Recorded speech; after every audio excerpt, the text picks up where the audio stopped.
Coming up, the NASDAQ hits all-time highs, and Trump has a lot to say during this NATO press conference here, saying that Putin may have ambitions beyond Ukraine, and also saying that he sent Iran's nuclear program back by years. He also made notice that Iran gave notice of the attacks that they had planned to make, as he was appreciative towards in his Truth Social post he said recently. He also claimed that the strike on Iran was very successful overall. And there it is, ladies and gentlemen, we are back to the all-time trading highs on the NASDAQ. And if it feels crazy, it kind of is. We've had a really rocky 2025 so far with tariff uncertainties, war in the Middle East, uncertainties between Russia and Ukraine, and the list goes on. And yet the stock market is back to the all-time trading highs. How is this possible? Well, in this video, we're going to break that down further and understand how the indices could be taking out all-time highs despite so many worrisome conflicts. And to understand why we're hitting all-time highs, I wanted to address the four most obvious things that I could think about here when trying to determine what would have stopped the indices from reaching these all-time highs. Let's go line by line. First up, we'll talk about the tariff situation. Now, on the April 2nd announcement, myself included, like the rest of the world, watched in shock as it looked like the US was going to enter into some sort of isolationist society where we don't trade with anybody and we put 145% tariffs on China, and it looked really grim for a moment there. But then what we saw is a complete reversal on the worst case scenario really not happening, right? So what I mean by that is that people who like Trump will say that he was a businessman and negotiated his way with multiple other countries to find, a 90-day pause and all that sort of thing. And people who dislike Trump will go with the TACO acronym, which is the idea that Trump always chickens out. And it depends who you ask to get the different answers that you get. But the point is, regardless of whether you like Trump or not, the point is we're unlikely to get those really scary, ginormous, headline-making tariffs that people thought we were going to get during that April sell-off. So we saw a mass exodus from the market as people de-risked during that environment, just at the perfect time where the market actually reversed course and started moving higher as we got word that we're getting 90-day pauses, and that most likely those really insane tariffs were never going to stick anyways. So the market moved past tariffs, and really they haven't been making too much headlines recently because we've had another thing recently to worry about, which is oil prices. And of course, with the developments in the Middle East, we saw something really particular that set the tone, and essentially we saw a China put. Now, what I mean by that is a put contract is something you can buy to insure your portfolio in the stock market. And so when I say a Trump put or a Fed put, or in this case, a China put, these are backstops to worst case scenarios happening. So with oil prices, we actually got a Chinese put on the oil situation. And if you saw the video yesterday, I talked about the Strait of Hormuz and why this was so pivotal in everything that went down in the last few weeks. But China specifically came out and said to Iran, do not close that. That oil supply to China is very critical, and Iran's biggest customer of oil is China. So the idea of not closing that strait really changed the landscape for oil prices. Had we seen the Strait of Hormuz close, we could have had a very different scenario, and oil prices could have continued to skyrocket higher. Instead, China looked after its own oil interests and said, you better not close that. And look what happened to oil prices to follow. We saw a ginormous drop in the price of oil at the same time that we saw although fragile, a ceasefire nonetheless bartered between the Iranians and Israel. So this greatly, very quickly diminished the probabilities that we're going to have some sort of ginormous supply shock to the price of oil, sending it into the triple digits number. Instead, we got the opposite. We got some good news that ceasefire had been announced and that China really adamantly does not want that oil supply to be disrupted for their own interests. And so this is why oil prices are not some sort of devastating problem for the stock market at this time either. Next up, we have interest rates, which most committee members are expecting that it will be appropriate this year to cut interest rates, which of course is very much a tailwind for the stock market. Lower interest rates make borrowing money easier for businesses and individuals and stimulate the overall economy. And finally, inflation has cooled tremendously in recent years. Take a look at the consumer price index, and I'm going to filter for 3 years back of data, and you can see that we have had a substantial amount of progress in the last 3 years on the inflation story, going from the high single digits digits down to just about 2.4%, which is pretty close to our target inflation rate. And so it does seem likely that the Fed will have the ability to cut interest rates pretty soon. And by the way, the last 4 inflation reports, despite all the worries about tariffs causing a huge amount of inflation, we've not yet seen that materialize in the actual data. And so far, inflation seems to be relatively under control. And so these 4 major factors are a huge leader, but there's also a 5th one. At the end of the day, the stock market indices are a basket of stocks, and the underlying stocks in the US economy are, for the most part, doing pretty good. We had a really solid round of earnings recently with companies like Nvidia, Microsoft, Google, Amazon, all putting up really strong numbers. And at the end of the day, the stock market indices over the long term tend to trade based on what their earnings actually are. And so all of these things combined, these 5 key factors, are why I think the stock market has made its way back to all-time highs and why it can continue to put in new all-time highs. But there is actually an extra variable that I want to show you guys that's also very important as to why I think the market can continue to push higher from here. Under market sentiment within the Edge Finder, we have some cool factors that I want to show you. If we take a look at the put to call ratio, check this out.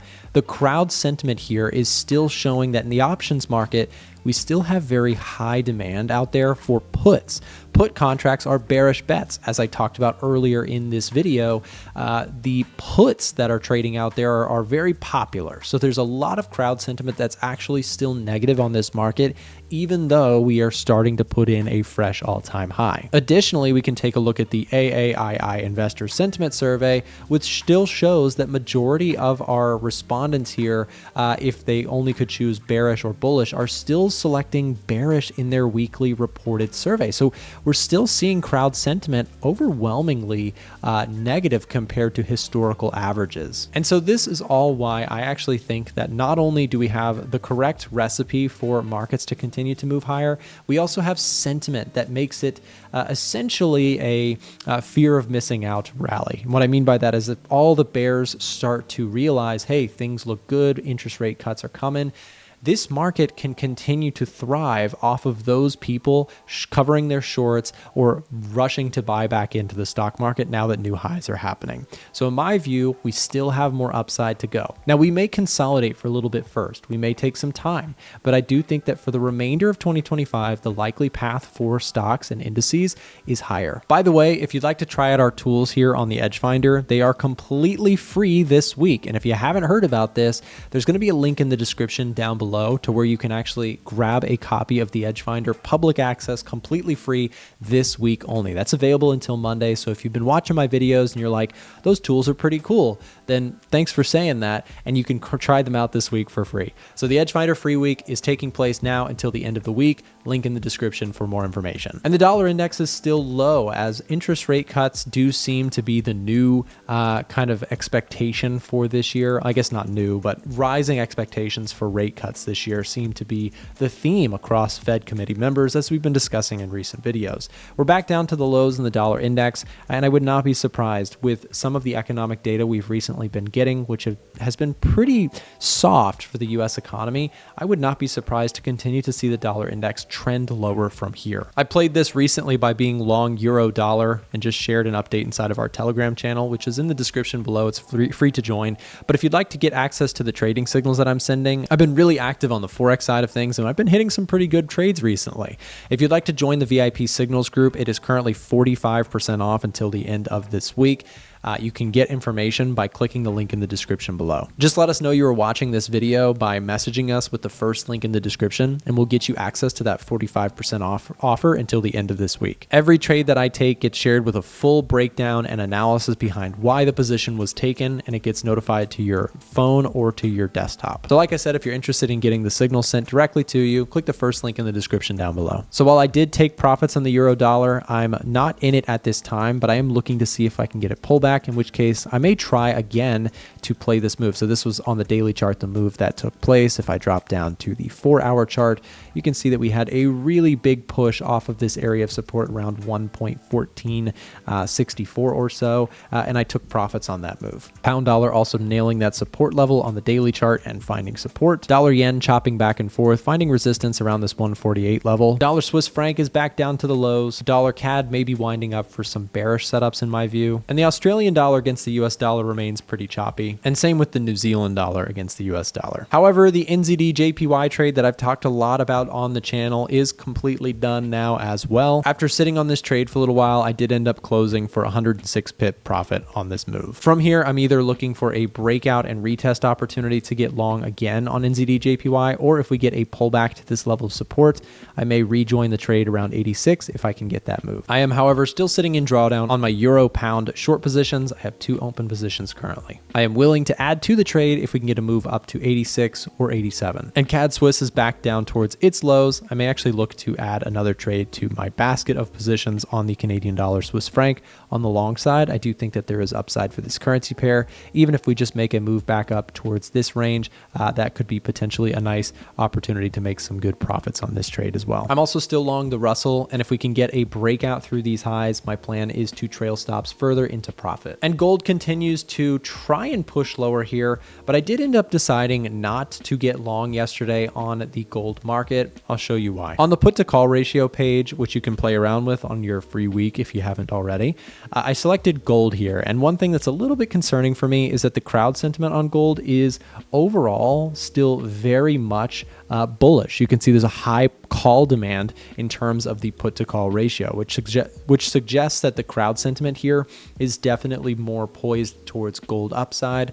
And so that actually makes me a little bit cautious to enter. And yes, I'm going to be watching this 3,300 level, but I would like to see the demand for calls actually cool off a little bit from the crowd sentiment. And we can see this reflected in the overall Edgefinder's score setup. Navigating under top setups, I can click here. And if I select for metals only on the top setups window, you can see that gold is getting a +3 score.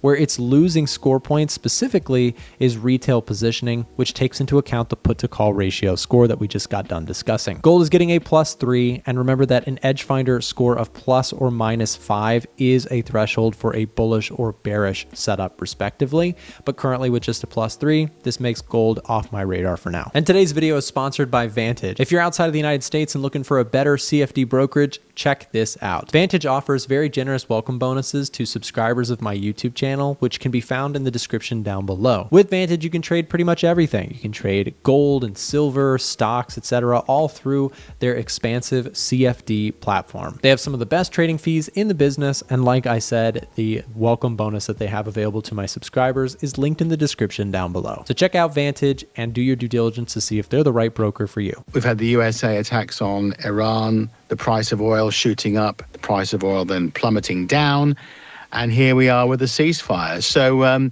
things are back to relative normality, if you like, if the ceasefire is going to hold.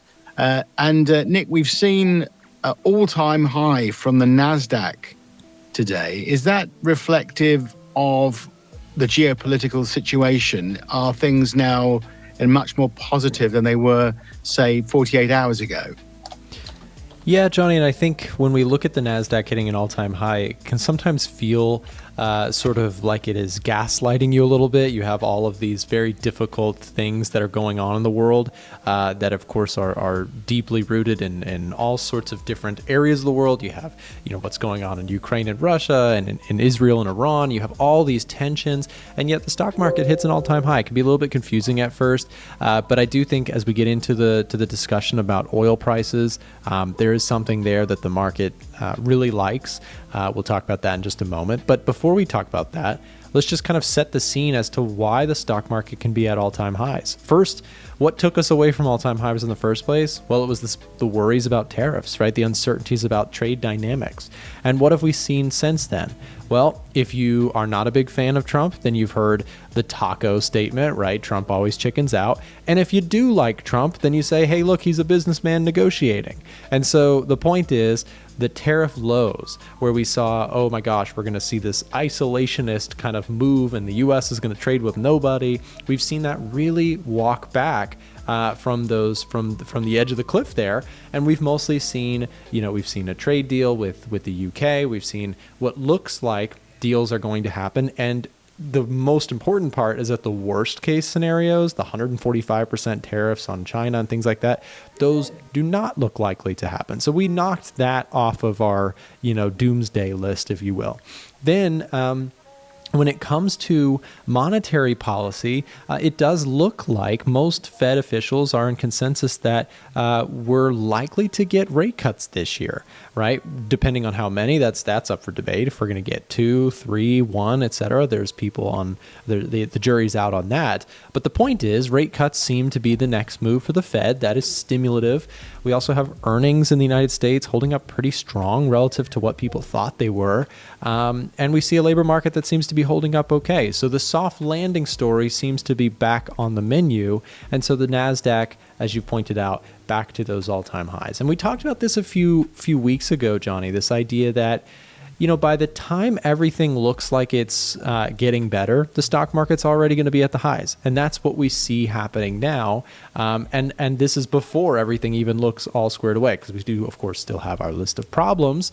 But you can see just when things start to tilt in the direction of, okay, we look okay in multiple areas, the stock market is, you know, like I said, racing to that all-time high. So we've seen a really impressive bounce back, a very resilient market here. And not to mention one of the broader themes in the last few years that really carried us out of that 2022 low has been the AI trade, right? The hype, the excitement, the stimulus that comes with it of you know, this giant CapEx cycle that we're seeing from these major corporations spending tons of money investing in AI. So there's a number of tailwinds that I think that this market currently has, despite the uncertainties in the Middle East. And when we talk about oil, we'll also talk about how that kind of got brushed to the side in terms of a worry as well. I hope that video was helpful to you, and I also wanted to make sure to share our Telegram channel with you. Every day we are posting up chart markups and analysis and in-depth breakdowns of what's going on both fundamentally and technically in the markets. We also drop bonus videos in the Telegram channel, so don't miss out. Come join our Telegram channel. The link is in the description down below. Have a great rest of your day.